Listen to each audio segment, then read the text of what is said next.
Shares of Nvidia and AMD are up today after it's announced they will supply semiconductors to Saudi Arabia. For more on this, let's go to Dan Ives. He's the global head of tech research and managing director, senior analyst at Wedbush Securities. Thanks for joining us today, Dan. Great to be here. Where is Saudi Arabia on an AI build-out? Is it just beginning for them? Just beginning. And I mean, if you look at these last few days, the red carpet was rolled out. And they really get to the front of the line ahead of China when it comes to these chips. And for Nvidia, for AMD, I mean, this is like a lotto ticket relative to what I believe it could do. I do not believe that that's been factored into the stocks. Explain that. Look, I think if you look at the market opportunity, investors know U.S. You know China. Obviously, we saw with the restrictions from the H20s. But when you look at Saudi and you look at this trip, you start to put some of the numbers together. I mean, I believe Middle East overall, we could add ultimately 800 billion to $1 trillion of the overall market opportunity to AI revolution. That's bullish for Chip. It's bullish for Microsoft, bullish for Palantir. That's why every tech CEO that you saw was right next to Trump yesterday. Okay, so let's break it down a little bit more, because we start with this deal in Saudi Arabia. That's one part of the Middle East. You're talking on a wider range here. Other countries in the area are going to jump and benefit from this. Can you expand on perhaps which countries you see jumping on? Look, I think especially when you look at UAE, I mean, there's just significant amount of investments there. And look, we're in an AI revolution. I mean, this is a fourth industrial revolution. Middle East now is basically saying we want a big seat at the table. Trump clearly being an ally, and that's why Trump didn't come alone. You saw Jensen, you saw Palantir, Carp, you saw Jassy from Amazon, of course Musk, and many others. And I think that's just the reality of where we are. This was not factored in. If you look at this week, obviously I have the dream scenario in terms of the U.S.-China de-escalation. And now you all of a sudden have Saudi as well as Middle East really continuing to look for investments. And that's going to be AI. And the beneficiaries there are going to be U.S. tech companies. Dan, as you know, the U.S. doesn't want some of these chips to get to China. They don't want them to get the benefit of that technology. Do you see a hole here through anywhere in the Middle East that gets those chips to China? Is that a problem for the U.S. government? Yeah, like you're basically saying, obviously with Singapore being one of the loopholes where we saw a lot of those chips get to, China, DeepSeek and others. Look, I think this is going to be key with negotiations between U.S. and China over the coming months, 3 to 6 months. Because this was also a shot across the bow at China, basically saying, look, we control who's going to ultimately own these chips. There's only one chip in the world fueling the AI revolution. It's Nvidia. I do believe there'll be scaled down chips that China ultimately gets. But right now, front of that line are the Saudis and the kingdom relative to what they're getting with these Nvidia chips. And can Nvidia keep up with what they are producing now, considering how many players could come onto the market very quickly?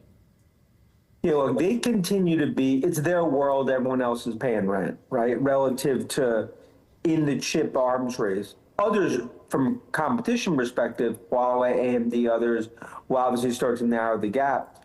They, right now, demand's outstripping supply 10 to 1. So that continues to sort of be their opportunity, but also the challenge when it comes to the supply chain. What are the other companies that could benefit from what Saudi Arabia is doing and what the Middle East could move to, getting in on the ground floor here? Well, AMD, we saw that with Lisa Su in terms of that deal. They're going to benefit. Tesla's going to benefit in terms of autonomous, and obviously Musk in terms of how significantly he sort of bet on that country. I also think the hyperscalers, the cloud players, the Microsofts, the Amazons, the Alphabet, the Googles, they're going to benefit as well. And then you look at names like Palantir. I mean, Palantir, which we kind of view as one of the purest play AI names out there, they're going to be a big beneficiary of this as well. What is Saudi Arabia going to do with AI technology? Is it going to do anything different than the rest of the world? Is it moving in a different direction? Well, it's a great question. I mean, look, it's part of their 2030 vision, right? I mean, it's trying to, that dependence on oil in terms of diversifying, it's all part of the sort of kingdom, what they're trying to do, focused on tech, supercomputers, data centers. The reality is, like, they're trying to create a Silicon Valley in the kingdom, but there's only one way they get there. It starts with Nvidia. And is geography going to hurt them at all? I mean, geography hurts them a bit, definitely. And look, and I think this is just the beginning, right? Because the U.S. is going to ultimately be watching this closely.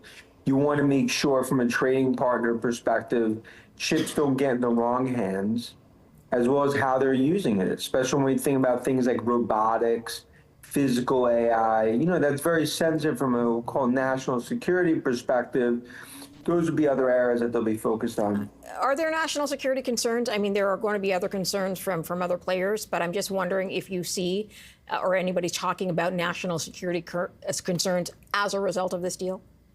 Not per se. I mean, but it's like anything else, just like we saw with China.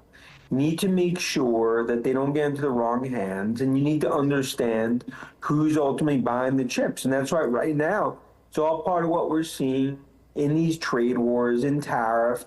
It's basically saying, like, you're good, you good, you're bad.